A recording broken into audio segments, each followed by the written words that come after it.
Power Station Studio, New York City, September 12, 1985. 22-year-old Whitney Houston stood nervously outside Studio A, clutching sheet music for Greatest Love of All, a song that would become one of her signature hits. But first, she had to get through what would be one of the most challenging recording sessions of her young career. Inside that studio waited Luther Vandross, the man known throughout the music industry as the ultimate vocal perfectionist. And today he was going to push Whitney's already extraordinary voice to heights she had never imagined possible. Whitney had been riding high on the success of her debut album, which had spent an unprecedented 14 weeks at #1 on the Billboard 200. Songs like I Wanna Dance with Somebody and How Will I Know had established her as a major new force in pop music. But Clive Davis, her mentor and the president of Arista Records, knew that Whitney's sophomore album needed something special. Something that would prove her debut wasn't just a fluke. That's where Luther Vandross came in. At 34, Luther was already recognized as one of the greatest vocalists of his generation. With a string of solo hits and a reputation for vocal arrangements that could transform good songs into timeless classics. When Clive suggested that Luther work with Whitney on Greatest Love of All, both artists were excited but nervous about the collaboration. Luther doesn't just produce songs, Clive had warned Whitney during their pre-session meeting. He dissects them, rebuilds them, and demands perfection from every note. He's going to push you harder than you've ever been pushed before, but if you trust him, the results will be extraordinary. Whitney thought she was ready for anything Luther might throw at her. After all, she had grown up singing in church, had been trained by her mother Whitney Houston, and had already proven she could handle the pressure of major recording sessions. But she had no idea what Luther Vandross had in mind for Greatest Love of All. When Whitney entered Studio A that September morning, Luther was already at the piano, running through chord progressions and humming melody lines to himself.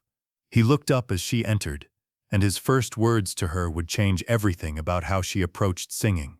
"Whitney," Luther said, standing up from the piano bench, "I've heard what you can do, and it's impressive. But today we're going to find out what you can really do when you stop trying to impress people and start trying to move them." Luther's approach to working with Whitney was unlike anything she had experienced before.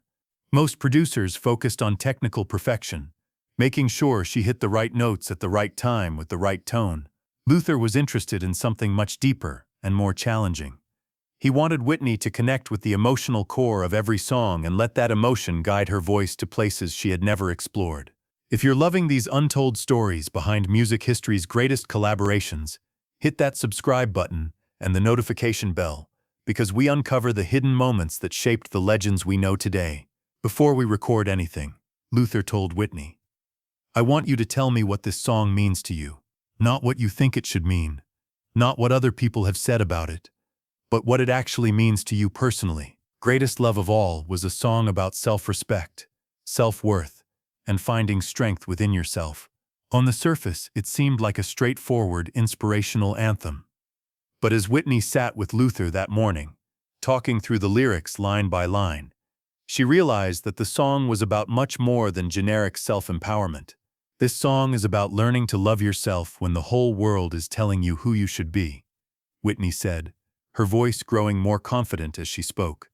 It's about finding your own voice, literally and figuratively, even when people want to put you in a box. Luther smiled, recognizing that Whitney had found the emotional center of the song. Exactly. And now I want you to sing it like your life depends on people understanding that message. What happened next was a masterclass in vocal coaching that would influence Whitney's approach to singing for the rest of her career. Luther didn't just teach Whitney how to sing Greatest Love of All.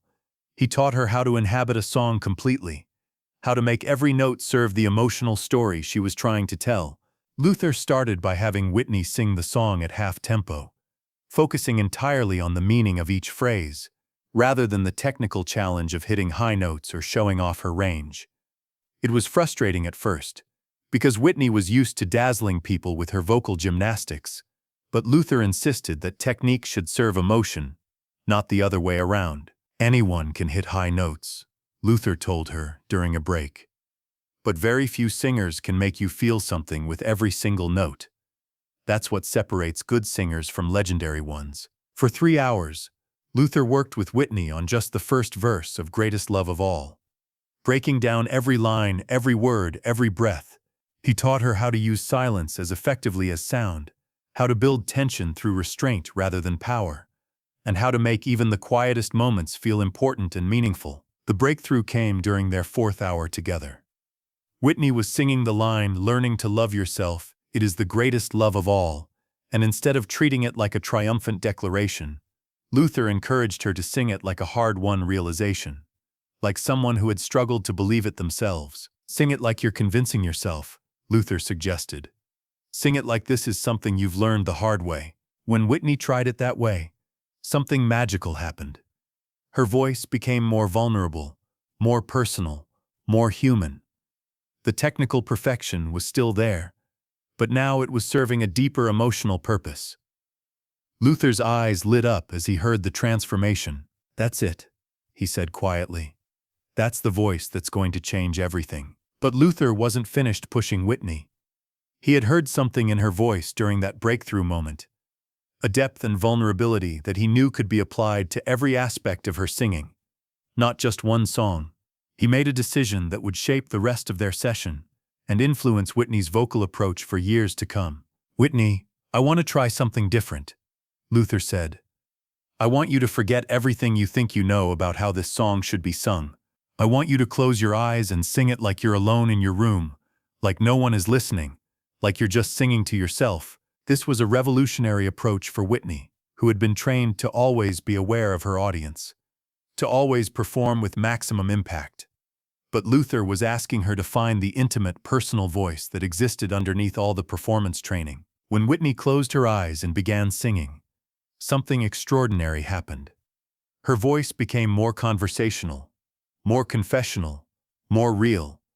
She was still hitting every note perfectly, but now each note felt necessary, felt like it was coming from a place of genuine emotion rather than technical showmanship. Luther recorded this version, and when they played it back, Whitney was shocked by what she heard.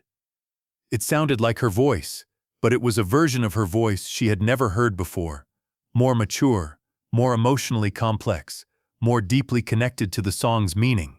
"This is how you should always sing," Luther told her. "Not necessarily this quietly or this intimately, but with this level of emotional honesty. When you sing like this, you're not just demonstrating your vocal ability, you're sharing your soul." The session continued for 2 more days, with Luther pushing Whitney to apply this new approach to every aspect of Greatest Love of All. He worked with her on dynamics, teaching her how to create emotional peaks and valleys within a song. He taught her about space and silence, showing her how moments of restraint could make moments of power even more impactful. Most importantly, Luther taught Whitney about storytelling through singing. He showed her how to treat each verse like a chapter in a story, how to build emotional momentum throughout a song, and how to make sure that every vocal choice served the overall narrative she was trying to convey. By the end of the 3-day session, Whitney had not only recorded what would become one of her most beloved songs, but she had also fundamentally changed her approach to singing. Luther had helped her discover that her greatest strength as a vocalist wasn't just her technical ability, but her capacity to connect emotionally with both the songs she sang and the people who listened to them. The impact of Luther's coaching became apparent immediately. When Greatest Love of All was released as a single in 1986, it became Whitney's 3rd #1 hit. But more importantly, it established her as more than just a technically gifted singer. The song showcased an emotional maturity and depth that elevated Whitney from pop star to genuine artist. Music critics noticed the difference immediately. Rolling Stone wrote that Whitney Houston has found her voice, not just technically, but artistically. Greatest Love of All demonstrates a level of emotional sophistication that suggests this young singer is ready to join the ranks of the truly great vocalists. But the influence of Luther's coaching extended far beyond one song. The techniques he taught Whitney during those 3 days in September 1985 became part of her fundamental approach to singing. The emotional honesty, the dynamic control, the use of restraint and space, all of these elements became hallmarks of Whitney's mature vocal style. Luther himself was deeply proud of what they had accomplished together. In interviews years later, He would say that working with Whitney on Greatest Love of All was one of the most rewarding experiences of his career, not because of the commercial success of the song, but because he had been able to help an extraordinary talent reach a new level of artistic maturity. Whitney already had one of the greatest voices I had ever heard when she walked into that studio, Luther said in a 1987 interview. But she was still figuring out how to use that voice to tell stories, how to make people feel something beyond just admiration for her technique. Those 3 days were about helping her discover that the most powerful thing about her voice wasn't its range or its power, it was its humanity. The collaboration between Whitney and Luther also marked the beginning of a close personal friendship. Luther became one of Whitney's most trusted advisors, someone she would turn to throughout her career when she needed honest feedback about her vocal performances. He was one of the few people in the industry who could critique Whitney's singing without her becoming defensive, because she knew his suggestions came from a place of genuine care and artistic respect. Their friendship continued throughout the 1980s and 1990s, with Luther occasionally providing vocal arrangements for Whitney's albums, and Whitney often seeking his advice about song selection and vocal approach. Luther was also one of the few industry figures who expressed private concern about Whitney's personal struggles in the late 1990s and early 2000s, recognizing that the emotional vulnerability he had helped her discover as an artist was also a potential liability in her personal life. The techniques Luther taught Whitney during their 1985 collaboration can be heard throughout her subsequent career.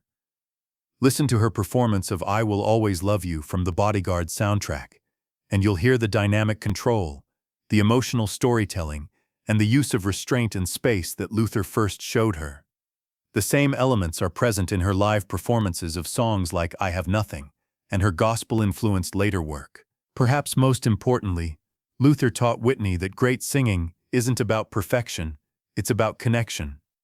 He showed her that technical ability is just a tool for communicating emotion, and that the most memorable vocal performances are the ones where the singer's humanity shines through. This lesson became especially important as Whitney's career progressed, and she faced increasing pressure to maintain impossibly high standards. The emotional grounding that Luther had given her served as an anchor, reminding her that her value as an artist came not from hitting every note perfectly, but from her ability to touch people's hearts through her singing. Luther Vandross passed away in 2005, but his influence on Whitney's vocal development remained one of her most treasured professional relationships. In one of her final interviews, Whitney reflected on those 3 days in 1985 and how they had changed her understanding of what it meant to be a singer. Luther taught me that my voice was a gift, but only if I used it to give something to other people, Whitney said. He taught me that the most beautiful sound in the world is a human voice expressing